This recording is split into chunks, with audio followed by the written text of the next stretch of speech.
Salut à tous, j'espère que vous allez bien, c'est Romain et on se retrouve aujourd'hui pour faire un point sur l'actu PSG, marqué bien sûr par le retour de la Ligue 1 demain soir. C'est un déplacement au Stade Océane du Havre qui attend les Parisiens et comme toute veille de match, on a retrouvé la traditionnelle conférence de presse de Luis Enrique qui a répondu à quelques questions des journalistes pour la première fois depuis 3 mois. Il se prêtait à cet exercice.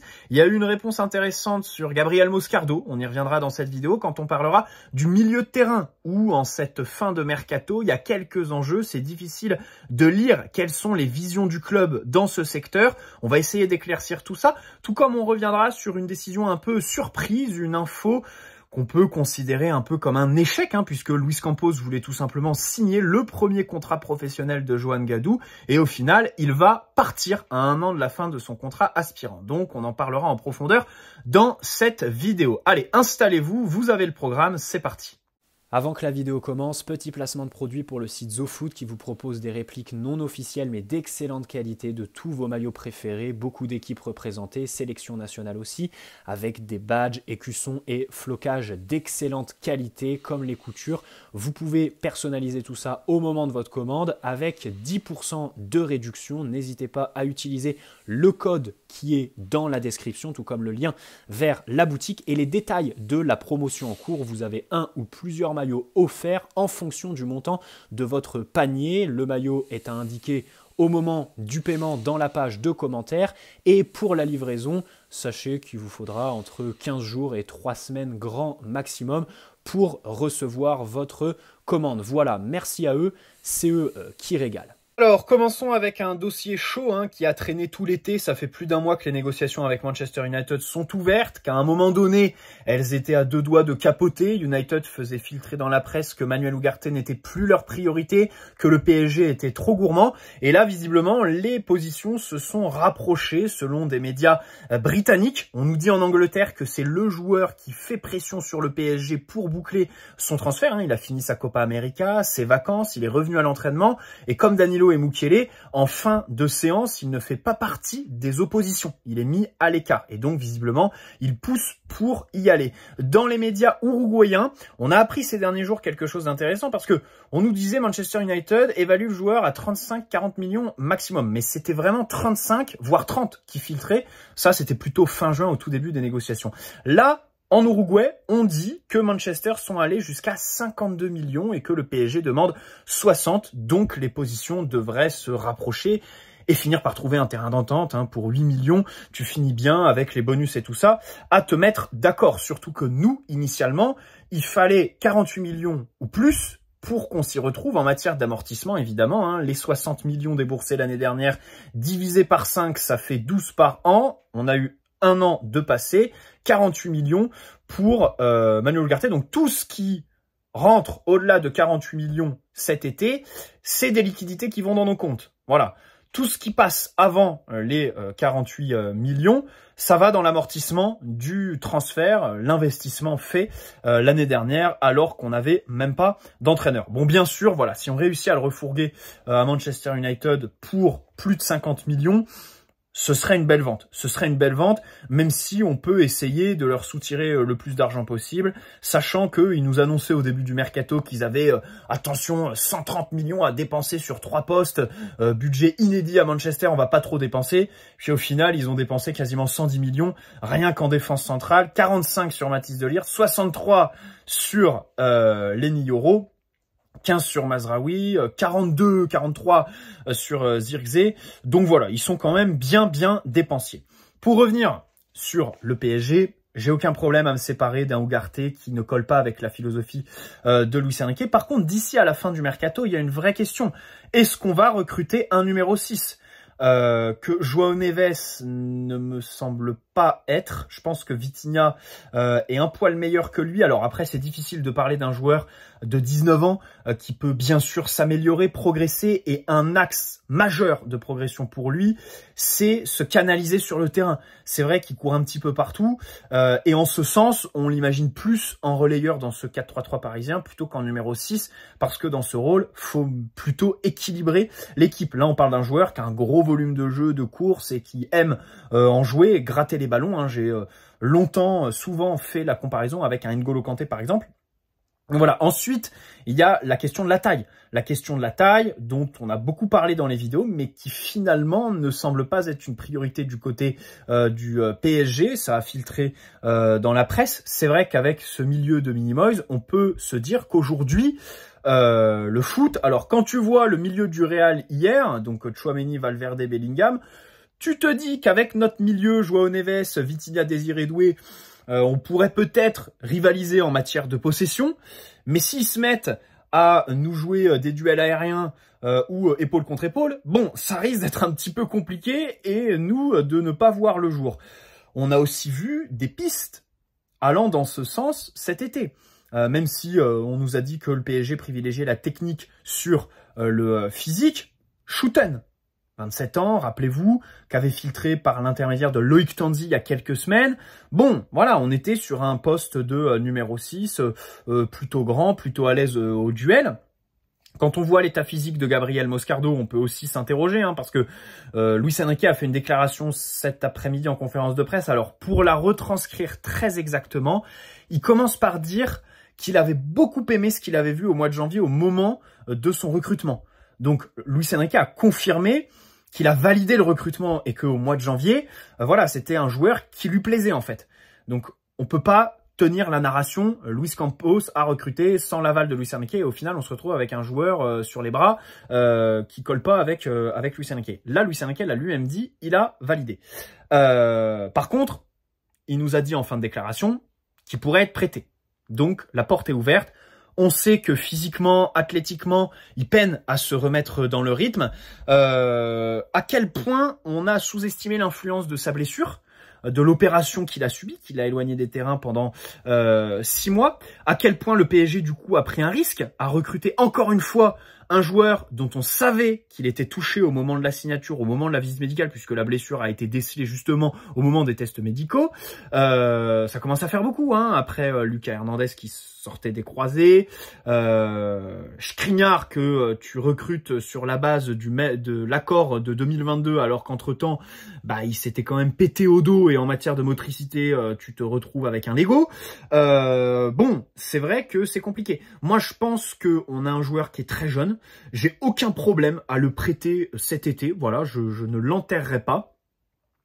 Bien sûr, si on pouvait le prêter en Ligue 1 pour qu'on fasse une pierre deux coups et qu'il s'acclimate à notre championnat, ce serait pas trop mal. Il y a Brest, par exemple, qui, d'ailleurs, le directeur sportif, il a fait une déclaration comme quoi ils ont beaucoup de joueurs qui ont des exigences salariales très élevées et qu'ils les font pas tout simplement parce qu'ils ont pas envie de se retrouver à mettre la clé sous la porte dans quelques années. Donc, ce qui explique un peu leur mercato plutôt calme, alors qu'il y a d'autres clubs très très actifs, évidemment comme Marseille. Donc, j'ai pas de problème à prêter Moscardo, qui n'a que 18 ans. On rappelle qu'il est plus jeune de 2 ans de Lucas Beraldo, voilà. Et je pense aussi qu'il faut pas sous-estimer qu'au Corinthians, ils ont changé de président. On a négocié le transfert en décembre avec un président qui a changé courant janvier. Et du coup, quand il est revenu de blessure là-bas, peut-être que le nouveau président, qui était beaucoup plus dur en affaires, qui faisait des déclarations « Ouais, moi, j'aurais pas vendu Moscardo, machin chouette », peut-être qu'il bloquait un petit peu son temps de jeu quand il est revenu de blessure et que du coup, ça fait qu'aujourd'hui, il a assez peu de rythme. Dans tous les cas, Ayman Kari, lui aussi, devrait repartir. Carlos Soler, là, c'est West Ham, la nouvelle piste. En Angleterre et en Espagne, on annonce que le joueur aimerait y aller, que eux, ils veulent un prêt avec obligation d'achat. Option d'achat obligatoire. Ah exceptionnel. Franchement, si on réussit à faire ça, bon, ça parle de 20 millions d'euros, ce serait pas mal. West Ham se construisent une belle petite équipe. Du coup, ils régressent dans ma vision en recrutant Carlos Soler, mais ils ont quand même, je trouve, un projet plutôt sympa, même si ça va être quand même très difficile d'accrocher le top 5, top 6 de Première Ligue la saison prochaine.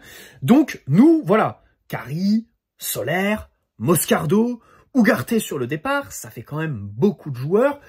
Désiré Doué, est-ce que tu le considères comme un offensif? Est-ce que tu le considères comme un milieu de terrain? Seny Mayoulou, pareil, qu'est-ce que t'en fais? Sachant que l'année dernière, il jouait plutôt au poste d'ailier gauche, rappelez-vous son entrée face à Montpellier.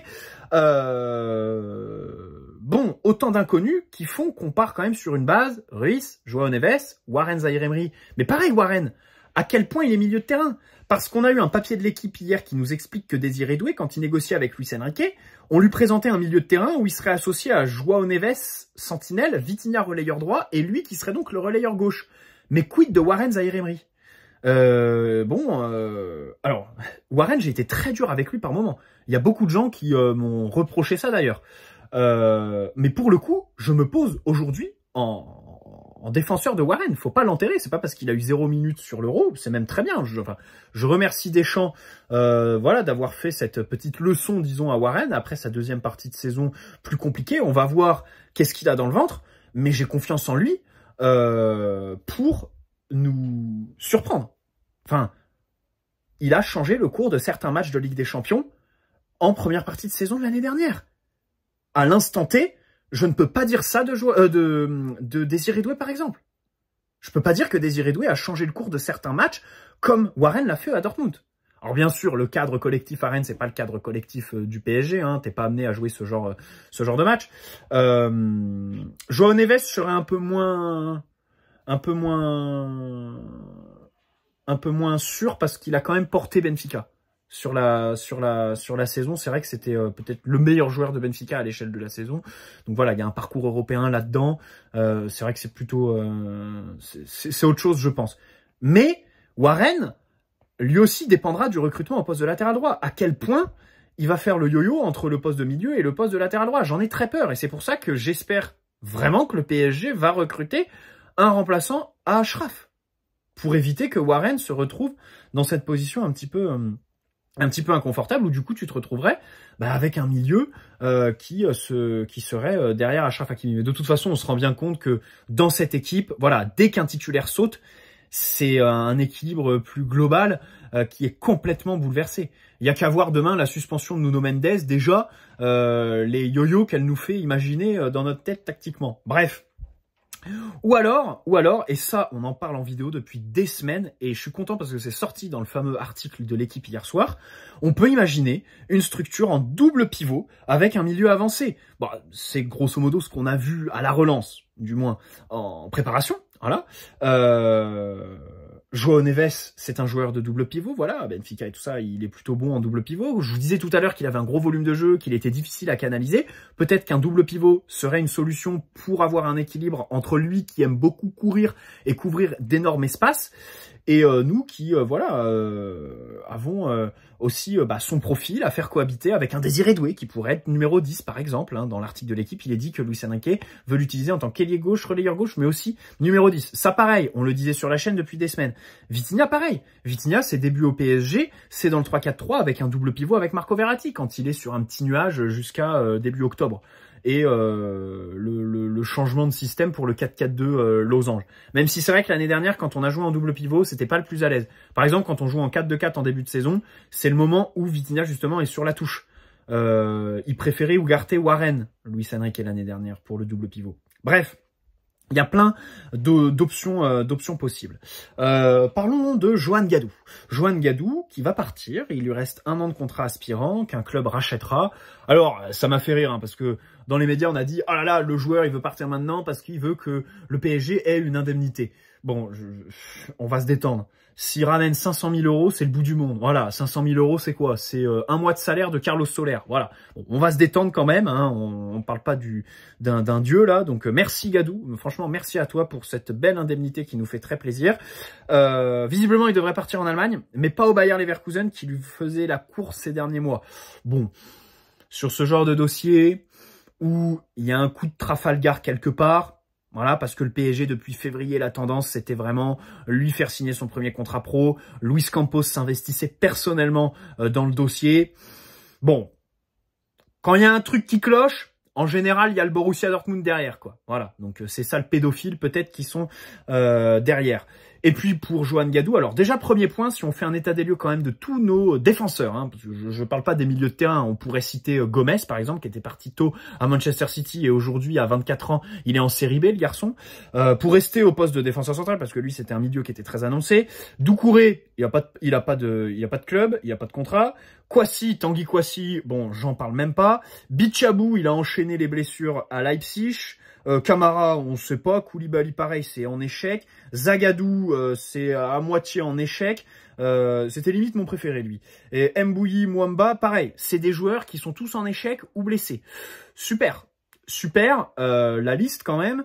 Bon, Johan Gadou, s'il veut se vautrer comme tous les autres, c'est son choix. Plutôt que de faire comme Presnel Kimpembe, qui n'était pas forcément le défenseur le plus attendu, le plus talentueux, mais qui a attendu, qui a 16 ans, faisait pas des pieds et des mains pour être en pro, et qui au final a eu sa chance et fait carrière au sein du club. Alors, déjà l'info hier, elle m'a pas du tout surpris, parce qu'on le disait dans les vidéos. Gadou n'était pas titulaire à Sturm Graz la semaine dernière, El Hanash lui était préféré, il était même pas convoqué face à Leipzig samedi, donc il y avait quelque chose qui se tramait. C'était très bizarre.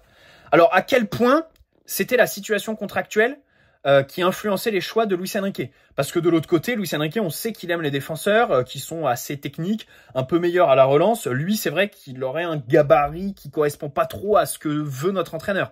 Par exemple, quand il lui préfère El Hanash et son jeu long et le fait qu'il tienne le ballon jusqu'à faire des boulettes, typiquement, ça, c'est Luis Enrique. Tu vois ce que je veux dire, hein, de préférer ce genre de joueur plutôt qu'un Gadou qui est plutôt athlétique, qui est très grand, qui est rapide. Voilà. Je sais pas à quel point Luis Enrique aussi, avec son fameux projet qui a pas plu à Xavi Simons, de dire oui, bah t'es pas titulaire, c'est la concurrence. Bon, on verra. Ne pas oublier, quand on parle d'un jeune mineur, que l'agent touche une commission sur un premier contrat pro à l'étranger, mais pas en France. En France, c'est interdit de verser une commission à un agent, et je crois que les contrats, c'est 3 ans maximum. Alors, je crois que maintenant, tu peux mettre des options pour que ça fasse 5 ans, mais je crois que ça reste 3 ans. Et surtout, voilà, le nerf de la guerre, c'est l'argent. Tu ne peux pas verser de commission à un agent quand tu fais signer un contrat pro, premier contrat pro, à un jeune mineur.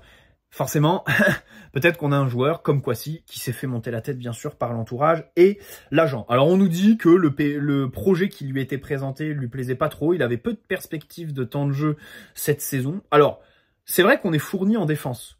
C'est vrai qu'on a beaucoup de défenseurs. Je vais pas nier ça.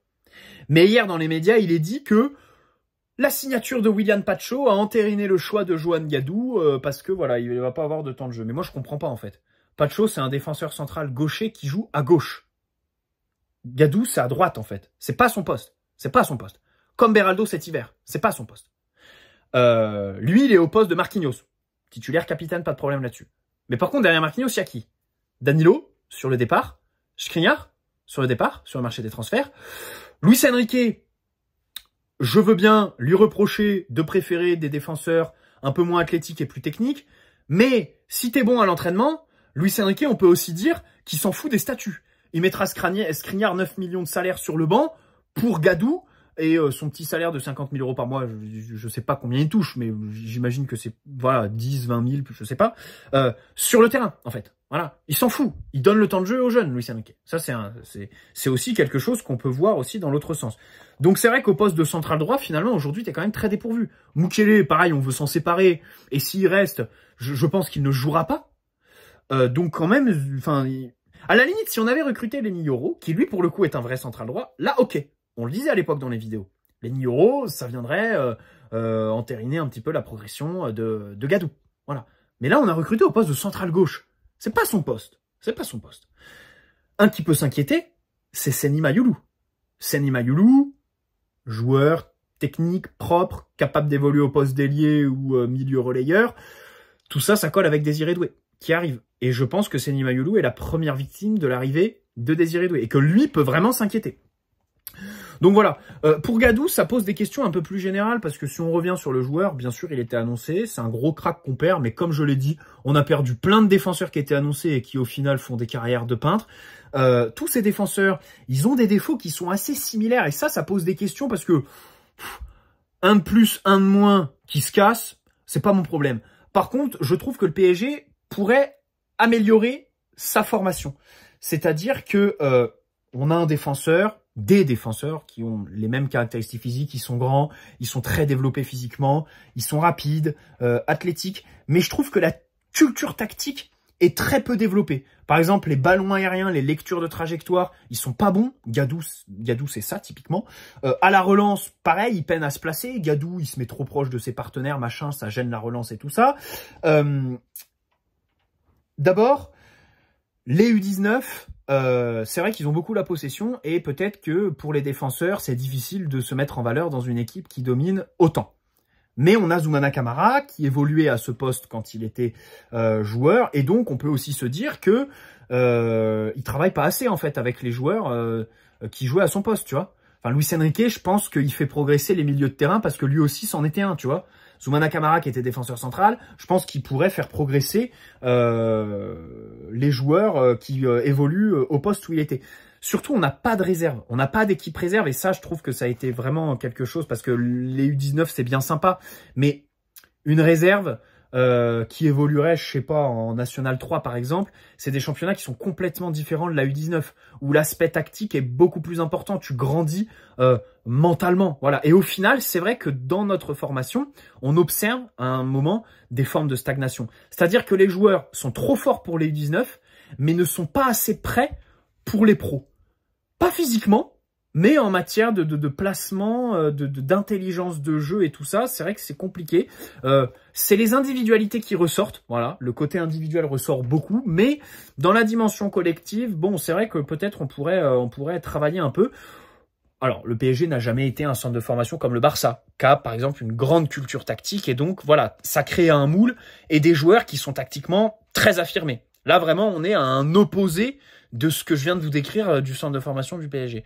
Pourquoi pas, avec Luis Enrique, en profiter pour faire un projet comme ça, parce que par la suite, tu vas recruter, je pense, Mota à un moment donné va venir, Xavi Hernandez, ne pas oublier, c'est un entraîneur que j'aime pas, c'est comme les Vincent Kompany là, cette génération d'anciens joueurs qui se lancent dans les entraîneurs mais qui maîtrisent pas du tout leurs émotions, j'aime pas ça. Mais il a commencé sa carrière au Qatar, je pense qu'à Doha, à un moment donné, ils vont le vouloir.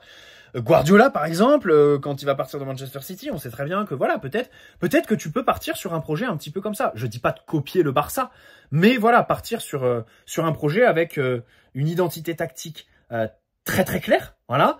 Et donc pour développer ta formation, partir sur ces idées tactiques. Bref, je dis ça comme ça. Demain contre le Havre. Petit avant-match, bien sûr, parlons-en un peu, parce qu'on va voir si Luis Enrique va confirmer ce qui a été vu en préparation. C'est-à-dire qu'on a eu globalement la même structure que la saison dernière. À la relance, 3 défenseurs, un double pivot, un relayeur qui est un peu plus haut du coup que le double pivot, des ailiers qui jouent très large, un numéro 9 qui est pas vraiment dans les circuits, l'occupation de la largeur, bref. On a à peu près tout vu en préparation. Est-ce que demain, on va continuer sur notre lancée? Je pense que oui, parce qu'il n'aura pas à sa disposition toutes les recrues. Par exemple, quand on aura Désiré Doué, ça va être peut-être qu'il sera officialisé avant le coup d'envoi du match, mais c'est trop tard. Je crois qu'il faut 48 heures de battement entre l'enregistrement et le coup d'envoi du match pour que le joueur soit sur la feuille de match. Donc c'est mort, quoi. Donc voilà. Au poste de latéral gauche aussi, en préparation, Beraldo y avait joué face à Sturm Graz, voilà.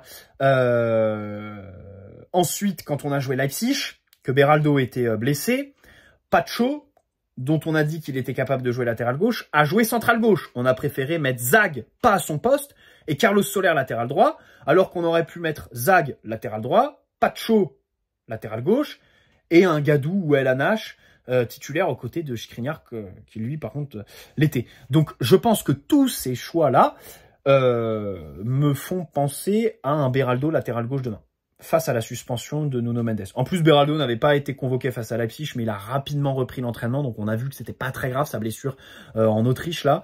Il était sorti du stade en béquille, mais finalement, c'était pas trop grave, donc voilà. Autant d'enjeux à voir demain, mais je pense que ce sera Lucas Beraldo au poste de latéral gauche. Donnarumma dans les buts, bien évidemment. Hakimi, est-ce qu'il peut démarrer? Je pense que oui, hein, et puis clairement, je le fais démarrer. S'il y a bien un joueur sur qui on peut tirer sur le cordon, c'est lui, hein, parce que c'est vrai qu'il est très fiable, il est habitué, voilà, à enchaîner. Je pense que cet hiver, pendant la coupure, on pourra peut-être lui donner un peu plus de vacances que les autres, du fait de sa reprise décalée avec les JO et tout ça. Derrière, après la Coupe du Monde des clubs, il y aura, je crois, la CAN dans son pays, le Maroc.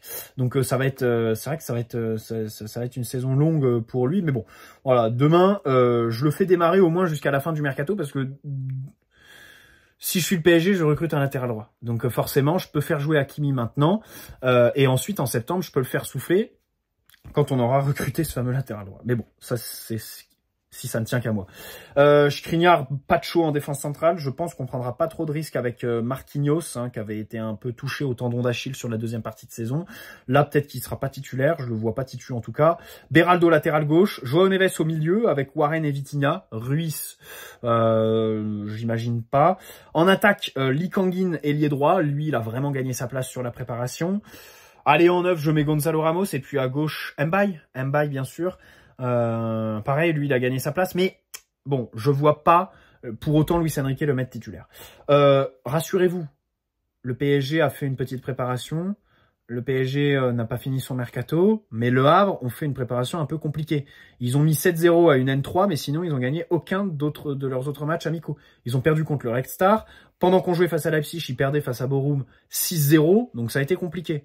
Normalement, demain on gagne. L'année dernière, alors certes, on avait fait 3-3 au match retour, mais on avait aligné une équipe complètement bis. Par contre, à l'aller, avec une même équipe bis, un carton rouge à la 10e minute, Donnarumma, rappelez-vous, dans un match post-Ligue des Champions, un dimanche à 13 h, si je dis pas de bêtises, on gagne 2-0. Voilà, on gagne 2-0 et ils sont pas foutus de nous mettre en danger une seule minute alors qu'ils en jouent 80 en supériorité numérique, les vrais. Bref. J'espère que le début de saison, dans tous les cas, ne sera pas trop compliqué.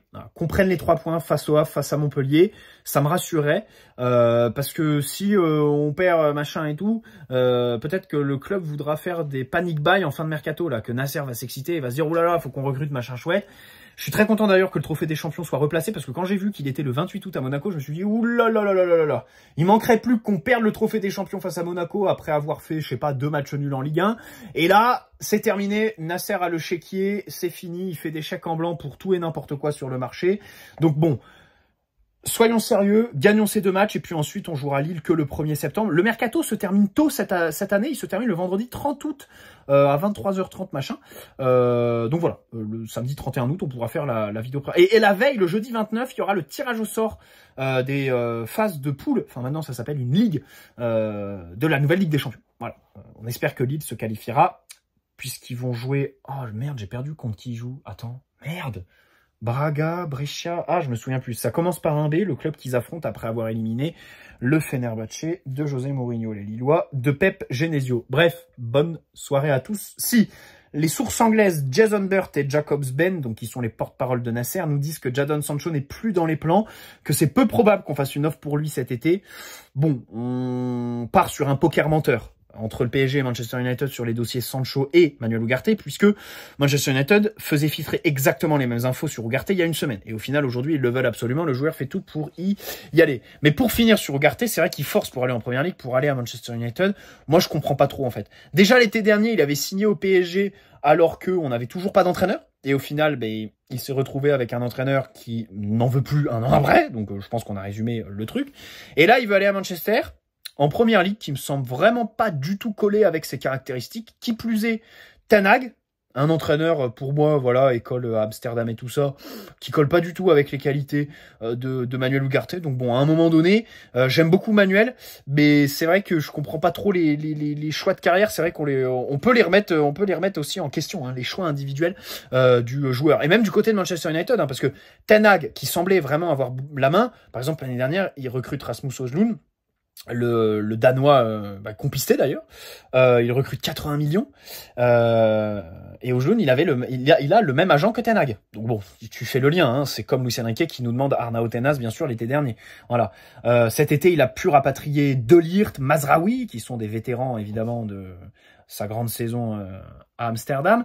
Donc il semble avoir la main, mais là, au milieu, c'est vrai qu'Ugarte, je sais pas à quel point Ten Hag le veut, mais bon, c'est un dossier qui est assez spécial et c'est pour ça que si on réussit à le boucler à 50 millions, je vous dis, ce sera vraiment un dossier assez réussi. Je serais vraiment content de le refourguer comme ça parce que je crois pas du tout. Autant j'aime beaucoup Manuel Ugarte et je lui souhaite vraiment le meilleur, voilà.